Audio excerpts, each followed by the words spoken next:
How's it going? If you remember not too long ago, I wrapped up a long-running series using my dehydrator making jerky called Jerky Time.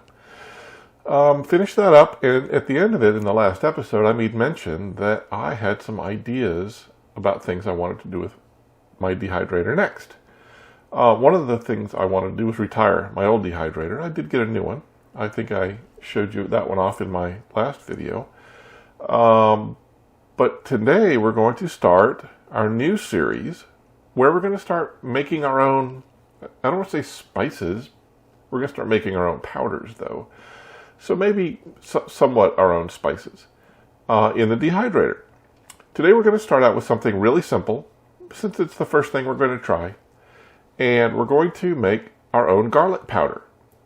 Now, you can buy garlic powder in the store. Typically you can get an 8-ounce little container from a commonly well-known manufacturer of spices for between $5 and $6. But I wanted to make my own, and I've got a few reasons why I wanted to do that, and I'm going to tell you what those are right now. Let's just look at garlic powder, since that's what we're making today. Garlic powder lasts about 6 months when it's in one of those containers, and over that time it starts losing its aroma. The oils start to evaporate, and it very quickly becomes not very potent.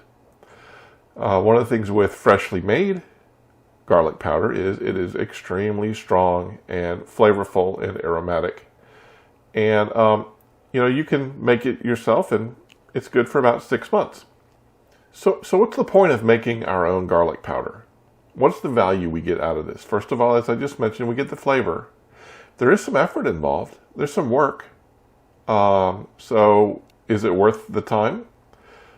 What about the cost? What about the volume of the amount that you make?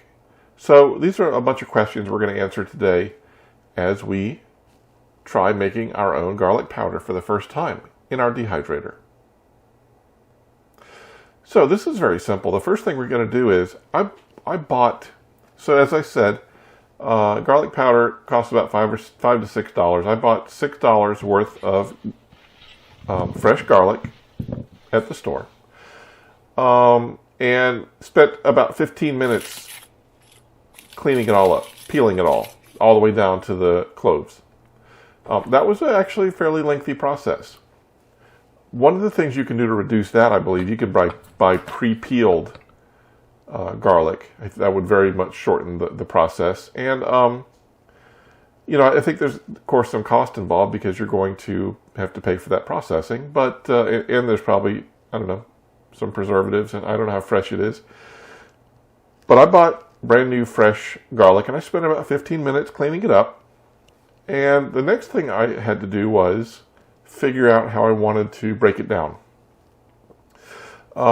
I read a few different articles about different ways of doing this. I saw people that just sliced it and used the slices in the dehydrator. That seemed to me an awfully long process because of the sheer number of cloves I had. So, and again, I was trying to minimize this as much as possible. Minimize the cost, minimize the effort. Make this as efficient and effective as possible.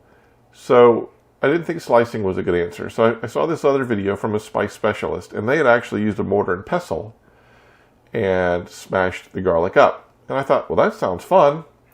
But I also have this mini food processor, which I believe you've seen in some other videos. And I said, well, if our goal is to make this as efficient as possible, let's mince this. Let's make a paste out of it, which we can then, put on the dehydrator and dehydrate. And so I did that. So I took all of these cloves, put them in the little food processor and minced them all up. And then I thought, well, how am I going to put this in the dehydrator and, have it do its thing without it falling through the grates? So I cut up a little piece, cut little pieces of parchment paper, and then I spread the mash on that, and then I put 2 rows on each tray of the dehydrator. So filled up all 8 trays, and then I had the question of how long do I dehydrate it for and at what temperature? It seemed fairly common that about 120 degrees and set it for 10 hours and it should be done by then. And so I set it for 120 degrees. I let it go. And about 3 hours later, I did rotate the trays. And about 3 hours after that, I rotated them again. And in about 8 hours, I had this nice, hard, crystallized garlic on these pieces of parchment paper. So it looked like it had done what it was supposed to do. Well, the next thing I wanted to do was make powder out of it. And there's a couple of ways you could put that in the mortar and pestle and grind it up. But again, I was looking for efficiency. And so I put the dried crystallized garlic into my spice grinder here and ground it up. And look how it turned out. It looks amazing and it's so aromatic. This whole place smells like garlic and has all day. From the moment I started mincing it up to the moment I started the dehydrator, and now even more so with it all nice and dried and powdered. So here we have it. And then what I did next is I bought these cool little glass containers. And each one of these is 4 ounces. And so this is where I want to talk about volume. I was concerned. I thought, the garlic, it's going to shrink. There's going to be less volume of it when I go to grind it up, and we're going to end up with less than 8 ounces for the amount of money we spent. And surprisingly enough, I filled 2 and almost 3 of these glass containers with my new garlic powder, which means it's almost 12 ounces of garlic powder. So for the same price, with a little bit of effort, I actually had a yield greater than what I would have purchased for that same amount of money. It did take some effort, but only about 20 to 30 minutes worth of work. I mean, the rest was just waiting for the machines to do their part.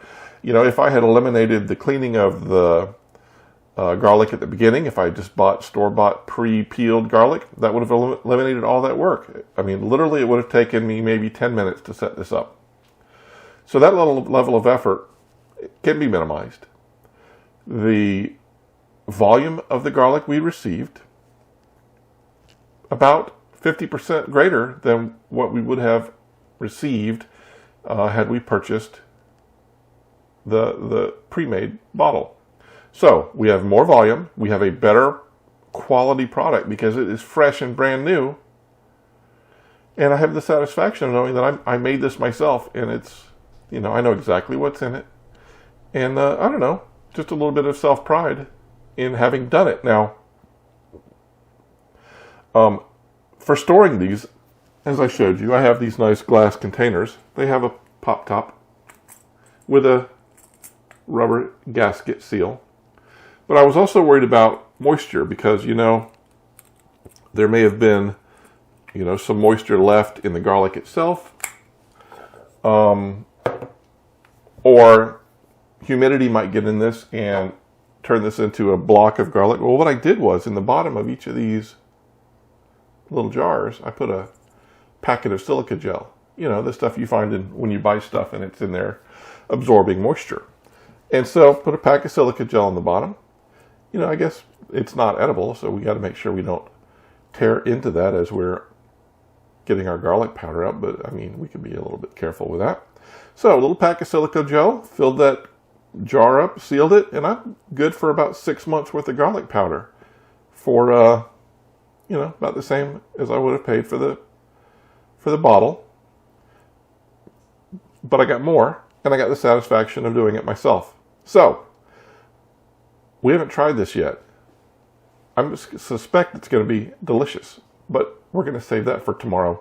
Tomorrow, I'll post another video of us using this. We have a little recipe plan where we can actually, really taste the quality of how this turned out. So, tomorrow we'll make this. I'll post another video tomorrow, and you can share with us the moment where we first try our homemade garlic powder.